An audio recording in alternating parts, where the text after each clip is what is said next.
Welcome, I am Rails Eve and your host for Keep Traveling Your African Vacation, the only podcast which brings you insightful information in the African tourism industry by real tourism professionals. Today is our 27th episode and I have the pleasure of introducing the co-founder Sarah Dusek of Luvhondo Lodge in the Soutpansberg Mountains in South Africa. Sarah, welcome to the show.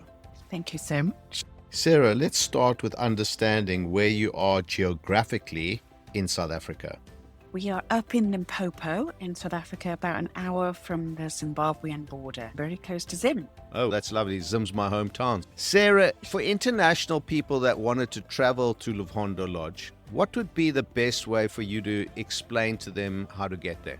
Yeah, there are so many ways folks can arrive to few and far Luvhondo. I think my favourite, actually, is to arrive by Rovos Rail. Our guests can travel from Victoria Falls in Zimbabwe down through Zim and then arrive directly at our property. So that's quite exciting to arrive by train. Our guests can also fly into Polokwane with just a 40-minute flight from Johannesburg, or we can come across country from Hoedspruit in Kruger National Park. And that's a 3.5-hour drive from Kruger, so really easily accessible from Kruger also. Or we have a private little airstrip, so you can fly directly in on a charter flight. That definitely sounds like you start your experience before you even get there. Exactly, yes. Tell me about the actual property itself, what you offer at the property and the amenities there. Yeah, we are brand new. We opened in December 2024 and we are set in 100,000 hectares in Limpopo, and the mountains are extraordinary. So you've got incredible vistas, incredible biodiversity. We've got the density of the biodiversity in the Soutpansberg is greater than even the Amazon. So it's a very extraordinary place. We've nicknamed it Jurassic Park, minus the dinosaurs, of course, but it's a really spectacular area that often has been nicknamed the Forgotten Mountains because it's like a secret hidden gem in South Africa that nobody knows about. So our guests can experience the extraordinary mountain and, of course, experience extraordinary wildlife. But we think of ourselves as being a reimagined safari. And what I mean by that is our guests traditionally are not doing what you normally do on a safari. So traditionally you might be on a game drive in the morning and in the evening. Our guests instead have their own private guide. So that means they can traverse the mountain on foot, by car, on our aerial tram, which is opening later this year, our aerial cable car Solaris. That should be available by the end of the year. We can traverse through gorges. We can swim in waterfalls. We can see extraordinary wildlife. We can sleep out under the stars. We can join one of our conservation teams for the day. There is so much to do. You can be as active or as rested as you like and can take advantage of exploring this wonderful playground that is the Soutpansberg Mountains. Now, you mentioned that you've just opened in December. How is your occupancy going and what is your most proactive marketing channels? Great question. We have seen visitors from all over the world already in the last few months. Lots of Americans, Brits, some from Spain. Lots of South Africans have come to see us and explore this hidden gem. So we've really had a diverse group of folks come and stay with us to date. I think probably every set of guests that have come been looking for something different, looking for something slightly more unusual, slightly different than the traditional experience, which has been amazing. We just had an amazing feedback from American guests just last week who'd stayed with us 2 weeks ago, who'd just finished their sort of 10-day trip to Africa. And they had never been to Africa before. They were first-time Africa visitors, and they chose to come and stay with us as one of their stops on their trip. And they said we were the highlight of their whole trip. They enjoyed our experience the most out of everywhere they went, and they went to some amazing places. That's fantastic. Tell me about the lodge itself. How many beds do you have in total? And also if you can touch on the wildlife that you've mentioned already. We are very small. We are 6 exclusive suites, so we can sleep up to 18, 12 adults and up to 6 children. Each suite can manage up to 3 additional children. The suites are very large, about 120 square meters, with 70 of that being outside and 50 of that being inside. So you have like your own outdoor-indoor experience with a private plunge pool on the deck. We've got lots of giraffe, we've got zebra, we've got all of the plains animals. It is possible in the Soutpansberg to also see white rhino. We have lots of leopards, pangolin. Some of our early guests within the first weekend of opening had been able to trek a leopard on foot and see pangolin all in one weekend, which was obviously extraordinary. We've got buffalo, waterbuck, nyala.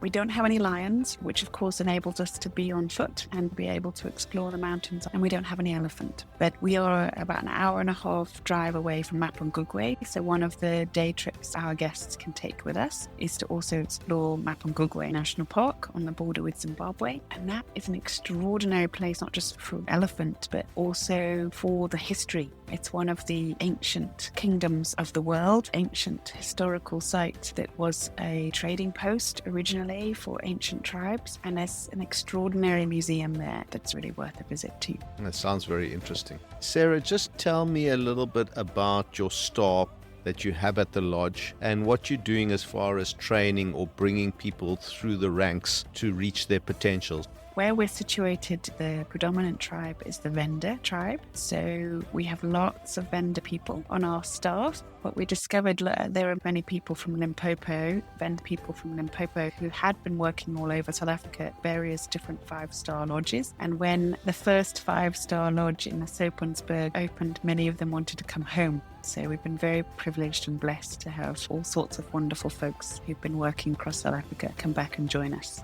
And tell me a little bit on your sustainability at the lodge. I've noticed throughout the Few and Far brand, you've focused on sustainability. So just tell me what you're doing at Luvhondo. The impetus for even thinking about building a lodge here was also to combine it with part of our larger conservation effort for protecting and preserving the mountain. When we first became involved with the mountain 4.5 years ago now, what we realized from all the other folks that we were meeting was that there was a very big impetus to try and put the mountain into a larger conservation area, for fences to be dropped across the mountain, for it to be protected by becoming an established nature reserve. One of the questions we asked ourselves was, what makes that possible? How do we preserve land? How do we take care of it? How do we pay for land management in a sustainable way? And obviously tourism can be a very big help in that regard. But we also started looking at the idea of how do we restore the parts of the mountain that are degraded? How do we remove invasive species? How do we make sure that all of it is designated as a pristine biosphere? And so we started to look at carbon. And so we have a very large carbon project in the works for this area, and trying to restore grasslands, replant trees, ensure that the biodiversity is well maintained, remove invasive species, and bring it back, the whole mountain back to its pristine state. The lodge we've built is completely off-grid and completely carbon neutral, and our work in building and developing a carbon project in the mountain also will enable us to not only be carbon neutral but become effectively carbon positive as we sequester more carbon out of the atmosphere than we utilize, a lot more. Good luck with that. I hope you are very successful in that, as I believe strongly in that. And I'm assuming with the Few and Far brand, you're going to continue to look at projects that cover that kind of sustainability. Tell me, as far as the Few and Far brand, are you looking at other properties on the African continent?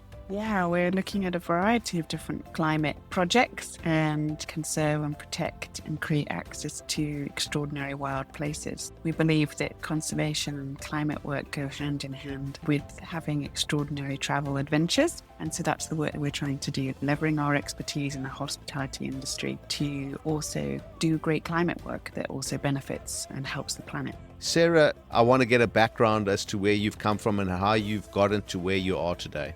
I'm originally from the UK, as you can probably tell from my accent. About 20 years ago now, I married an amazing American man, and we moved to the States and ended up building a large company called Under Canvas, which again was a reimagination of the safari experience for the American West. And we ended up building large-scale safari-style tented camps outside of national parks in the US, wanting to create access and opportunity for conserving more land outside of national parks and creating access to more land. So my husband and I sold that business in 2018. We moved down to South Africa in 2019, so just before COVID, not imagining actually that we would do any more hospitality. We came down to work with female entrepreneurs across the continent, and the more and more work I have done with more and more entrepreneurs, the more and more I have realized the need for us to build regenerative companies and to use business as a tool for moving us forward, for driving change, and for solving some of the world's biggest problems. With that in mind, we got back in the ring with Few and Far to think about how can we help solve our big climate issues, and doing that through carbon sequestration.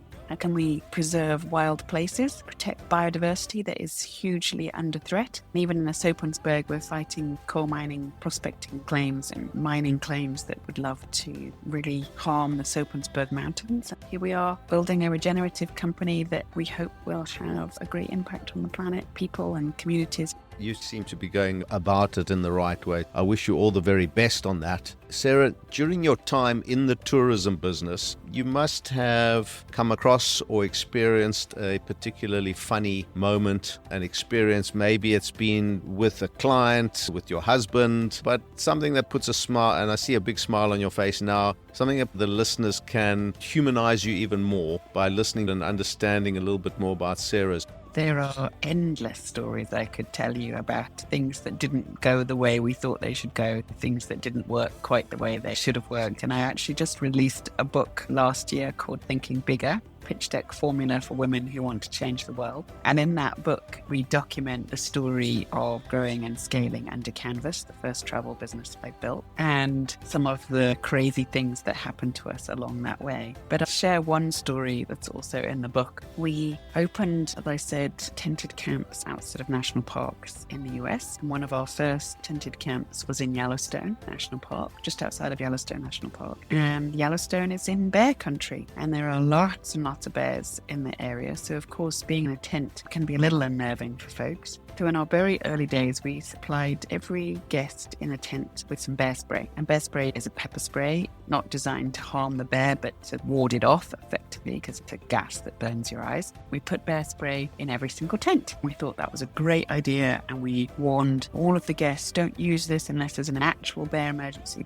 The very first year, we had staff members who hosed themselves down with pepper spray, thinking it was like bug spray, like bug repellent. Of course, it's nothing like bug repellent. So we realized, okay, this is not good. So we thought the next year we will put the bear spray in a plastic bag with a skull and crossbones on it that says danger, toxic. Have to rip the bag open to be able to get to the bear spray. But it still seems like it's an emergency. You don't touch the stuff unless it's absolute really disastrous time. That same year, I had a whole family rip open the bag and spray themselves down with bear spray, thinking again that it was like repellent. And I just don't understand why people are not understanding that this is something that you shouldn't touch. So then the third year we decided, okay, we will not put the bear spray in the tents. We will not give our guests any access to bear spray. We will put it in an emergency trunk, and we had several sort of emergency kits around the camp that staff members could easily access should there be a bear emergency, and be able to grab the bear spray to fend off a roaming bear. That same year, the general manager who was demonstrating how to use the bear spray set it off and managed to spray a whole bunch of people with a waft of bear spray, which of course everybody has to go to the emergency room, they have to have their eyes flashed, etc. I was like, okay, that is it, the last straw. if the manager can't even manage to navigate the bear spray, I think we need to live without the bear spray. So that was the last year that we ever had bear spray in camp, and we never had any bear issues in camp. Sometimes you think you're being smart with trying to protect people from potential dangers, and sometimes you inadvertently create more danger than you were even trying to navigate and mitigate. You're right. Sometimes it's just better to let things be. Sarah, I know that you've been very kind in offering the listeners an opportunity to come and visit Luvhondo Lodge, a prize to a lucky listener. In your own words, tell us what you're going to be offering. Yeah, we are happy to offer a 2-night stay to come and stay with us at Few and Far, staying sometime this year before December approaches. Thank you very much. That's very kind of you. I'm going to put that out there on the social media and the podcast, and hopefully we'll get a lucky listener coming to visit. Thank you very much for coming on the show. I really appreciate your time and energy and learning about your brand, and good luck with everything in the future. Thank you very much. It's been a pleasure to be here. Thank you for having me. That was Susan Dusek, co-founder and CEO of the Few and Far brand and Luvhondo Lodge in the Soutpansberg Mountains in South Africa. Do not forget that prize giveaway of a 2-night all-inclusive stay at Luvhondo Lodge. All the entry details can be found in the show notes of this episode, or head over to www.wildsunsets.travel/podcast. If you enjoyed the show, please rate the show on Apple Podcasts or drop me an email. Tune in again next week when I will be chatting to Natasha Mostert from La Dolce Vita Guesthouse and Harty's Boat Company on the edges of the Hartebeespoort Dam in South Africa. My name is Rael Zeev, and consider this. A few years from now, you will not remember how much it cost you, but you will still remember the memories you made. Keep traveling.